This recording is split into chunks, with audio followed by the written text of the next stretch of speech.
Forming a romantic relationship is the beautiful art of becoming one with someone. This is a process which takes place on every layer of our being, depending upon how deeply we go.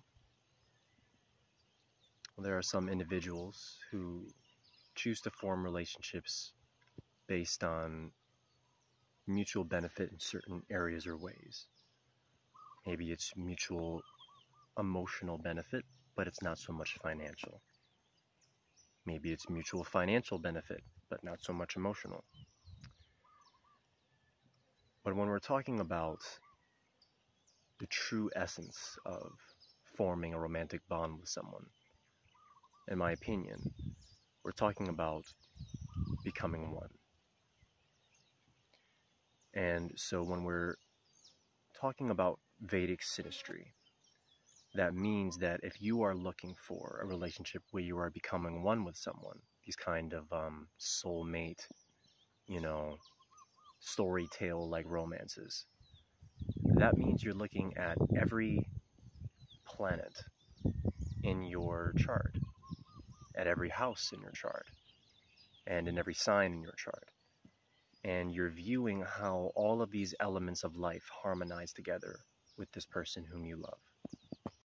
So, as we've discussed before, many people look to Venus in order to understand romantic relationships, and this is an important thing to do. In addition to that, however, let's look more deeply at the other planets in astrology and understand how these planets affect us in romantic relationships. And so today we're going to be talking about the moon. Now, the moon is a planet that has very important significance, particularly in Jyotish. So, for example, in tropical astrology, if somebody asks someone, well, what is your sign? They're talking about the sun sign, right? In India, when you ask someone what their nativity is, they're actually talking about the moon position, which is a fascinating distinction between the two systems. So the moon position has a greater significance in Jyotish than it does in tropical astrology. For one thing, it represents more than just the emotions, which is how it's often portrayed in the West. Whereas here in Jyotish, it represents the mind, consciousness in a lot of ways, although consciousness has a lot to do with the sun as well, awareness, but you could say the mind more particularly. And so there's a difference between, the mind in the way that India in the East views it and how it's viewed in the West. Because a lot of times you might think, well, the mind has a lot to do with Mercury because it's like thoughts and stuff like that. But see, there's a difference between the mind and thoughts, which is very, very important. For example, the term mindfulness meditation, the process of mindfulness meditation is actually to empty your mind of thoughts. So by emptying your mind of all the mercurial kind of energy, you actually have a fullness of mind. And so that's the moon that we're talking about here. And so it has a lot to do with the way a person's mind works. Now, of course, Mercury does have a lot to do with certain thought streams. It does have a lot to do with communication and certain thought patterns. But also the moon has to do with how you think as well. Kind of like the fundamental structure of it in a lot of ways. And so, when we're talking about merging and becoming one with someone, you want to be able to be of one mind. And so moon compatibility is extremely important. Understanding if the two of you are indeed of one mind, if the way the two of you think is in harmony with one another.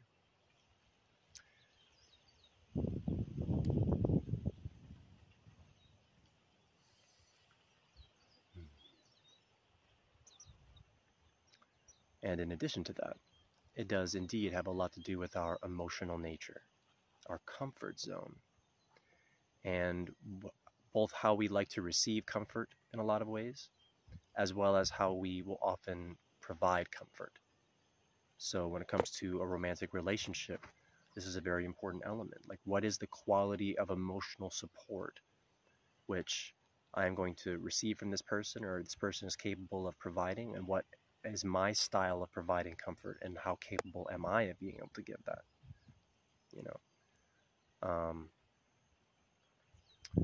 So here, in addition to looking at the moon sign, something that's very important, you want to also look at the fourth house, which is of course ruled by the moon, and the sign of Cancer. All right. So it's very interesting because when you're becoming one with someone, you're forming a romantic relationship, a lot of times these two people move in together. It's a logical step when your relationship reaches a certain level, a certain point. And so, you know, that of course, like the house, the home that you live in is the fourth house. That feeling of home and how each person relates to that feeling of home is the Cancer energy in their chart, wherever that is. That's like their comfort zone, wherever that Cancer sign is.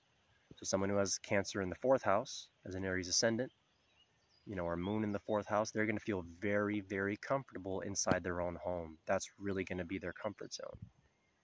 Whereas someone who has Cancer or moon in the 10th house, they're going to feel more comfortable, more in their comfort zone when they're actually out doing their job, when they're pursuing a career, when they're kind of out in the world. Being at home for them might feel a little bit more, you know, professional, or a little bit more like it's a work thing, or having to do chores there or something like that. So it's very, very important to understand like where a person's comfort zone, where your romantic partner's comfort zone is, and where yours is in your chart, you know. And that will give you a large insight into how to nourish your partner emotionally. And when you figure out where yours is, how you can communicate to your partner how best you can be nourished. So the moon is a very soft planet, and all of us have this soft, sensitive area within us somewhere. But how do we relate to that? The moon in Capricorn energy, you know, may be more inclined to suppress their emotional softness, their vulnerability, their feeling of needing someone, right? And, you know, they might be like, yeah, you shouldn't need anyone, you should be independent, or, you know, you should be able to handle your emotions. And they were likely raised in an environment, as the moon and Capricorn person was likely raised in an environment where they were kind of told to tough it up, or to be stoic, handle their emotions, you know, be a big boy, stop crying, be a big girl, don't cry, that kind of thing. And so they may in turn treat their partner in a similar manner because that's what they know. Whereas, you know, a moon in Cancer person, they're going to be highly sentimental. They're going to be highly caring. They're going to want to nurture and dote on somebody, you know, and to kind of pad them up and cushion them and say, come here, I've got all the loving for you, you know, oh my goodness, let me take care of you, right?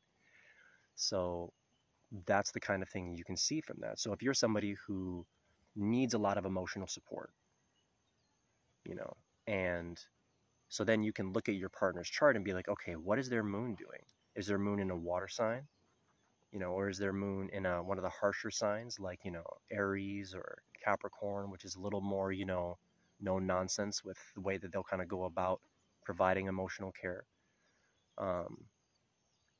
So that's very, very important to understand. And then also, I feel like a lot that relationships have a lot to do with healing one another as well, you know.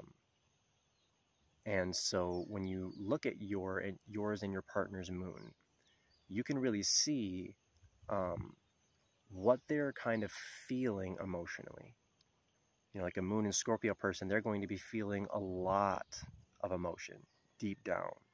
Everything that's happened to them in like a traumatic way, or something that's hurt them in some way, it's like it continues to roll around in their aura, kind of tormenting them over long periods of time. And so, you know, at the same time though, because Scorpio is ruled by Mars, they may be like, well, I'm tough, I got this, you know what I mean? Like, you know, they might not really express openly, at least not easily or at first, you know, how deeply they're wounded about things, or dwelling on things that have hurt them. And so knowing that about your partner, you can be like, okay, I know they're being tough right now, but deep down, I know they're really feeling, you know, this thing and this thing and this thing that's really affecting them deeply. Let me provide some emotional care. You know, I don't have to even tell them providing it. Maybe I'll just leave something by their bedside. Maybe I'll just surprise them with a massage or whatever it is to take care of them, even though your partner is not saying that to you openly, right? Because you'll know what their emotional condition is like. So these insights are very, very profound, because so much of relationships is rooted in how well we are able to care for one another. And there are many people in the world who, because of so many things that we've been through, and because our society needs to encourage meditation and introspection and contemplation more, who really don't even fully understand what it is they actually need and want in terms of care and things like that. They might think, well, I don't need anybody, I'm independent. But then deep down, few layers down, they're like, actually, I need a lot of care, but I just feel like it's not appropriate for me to ask for it, or I feel like maybe, et cetera, et cetera, et cetera. So these this is where astrology is very, very insightful, because, you might be looking at your own moon and be like, whoa, actually, here's what I needed emotionally. And I got so convinced over so many years of people telling me stuff that, I didn't realize what my own emotional needs were and are. So that's very, very important. And something that I want to say also as well is connected to the moon is emotional needs. Okay, needs. I'm talking about wants here. I'm talking about needs. And there is a dialogue in our society these days about how, like, needing someone or some type of care or something like that is somehow like a bad thing. Like, you have all these, people talking about like the negatives of like codependency and emotional neediness, etc., etc. So I'm going to present a different perspective on this point. And my perspective that I would like to offer and suggest is that codependency and emotional neediness is a good thing in the right circumstances. And what I mean by the right circumstances is that you are seeking to receive the emotional care and attention and comfort from someone who desires to provide it, right? So this may surprise some of you, but there are people out there, men and women, who love their partner to be emotionally needy and codependent. Codependency is not a bad thing. We're codependent on the trees to breathe. The trees are actually the other half of our lungs. They inhale what we exhale, and we inhale what they exhale. Right? Our oxygen comes from plants. So we're dependent on the plants, on the earth, on the sun, on the air. And that's a healthy relationship. Right? There's plenty of instances in nature where there's something called symbiosis, where two things are kind of mutually dependent on each other and they both benefit. All right? So I think that when we're talking about dependency, we have to draw a distinction and have the clarity to see the difference between symbiosis and parasitic. All right. Now, when a lot of people confuse someone who's parasitic for someone who's codependent, and that's not the same thing, because a parasite takes something without providing anything, and a symbiote or a symbiont, they provide something and they receive something, and they're dependent on something. So I think that the goal in terms of like becoming one with someone, there's going to be some ways in which you kind of have the symbiosis develop. Now, some signs and some placements are going to be more inclined to wanting a codependent relationship, and some are going to be inclined to not have that. And this is very, very key. Not everyone wants a codependent relationship, but there are people that do. And so you people out there who are like, oh, I feel like I'm codependent, and oh, I probably shouldn't be that way, blah, blah. It's like, nah, you probably got some water placements in your chart, all right? Got a moon in Pisces, you got a moon in Cancer, something like that. You've got other water signs going on. And so you naturally are inclined towards being dependent on a romantic partner. Okay? That is okay. Radical, I know, but it's okay. It's actually good. There are people that really desire to have a partner that relies on them, because then, there are some guys, for example, that derive a lot of joy from being able to take care of a woman, to be able to provide for a woman. There are a lot of guys who feel good when this woman says, I need you. Then the guy's like, wow, I have a purpose in being here with this woman, in being here in this relationship. I have a purpose in being here because she needs me. And that's actually a positive thing.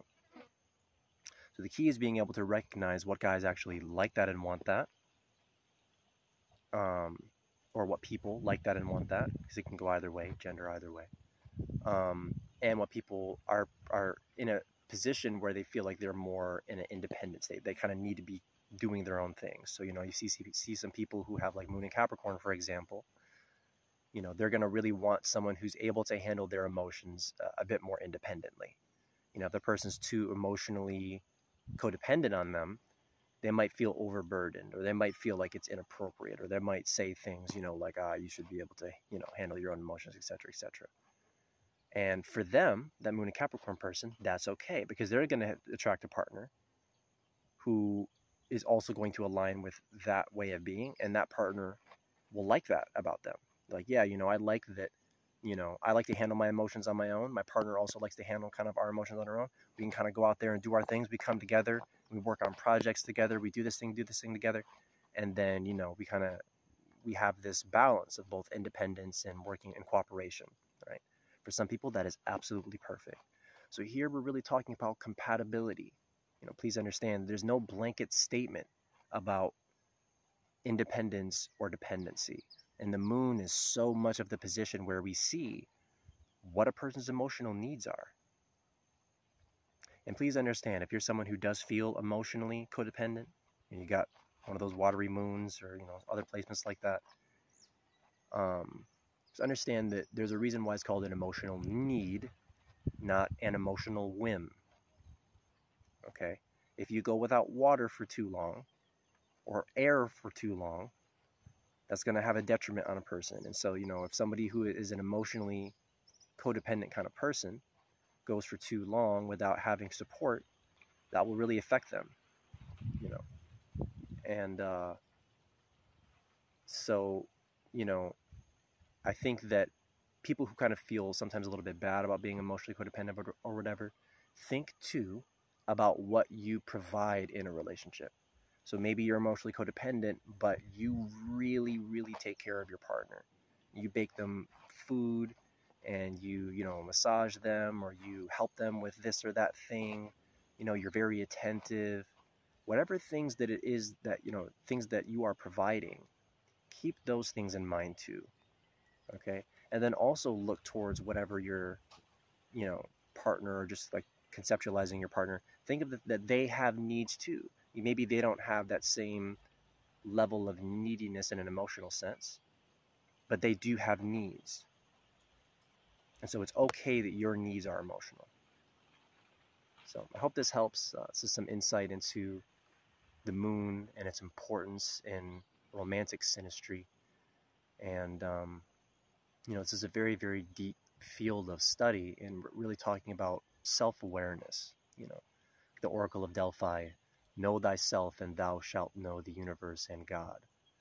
And so by knowing ourselves, knowing our own needs, we're able to feel fulfilled and happy. And that's what really contributes to the longevity of a romantic relationship, and the longevity of a marriage. Is like, are my needs being met? Are my partner's needs being met? And are they being met in a sustainable way? And are we all both being honest with each other and forthcoming? So these things are all so, so very important. So thank you so much for watching this video. I very much enjoy making them. And I look forward to speaking with you again.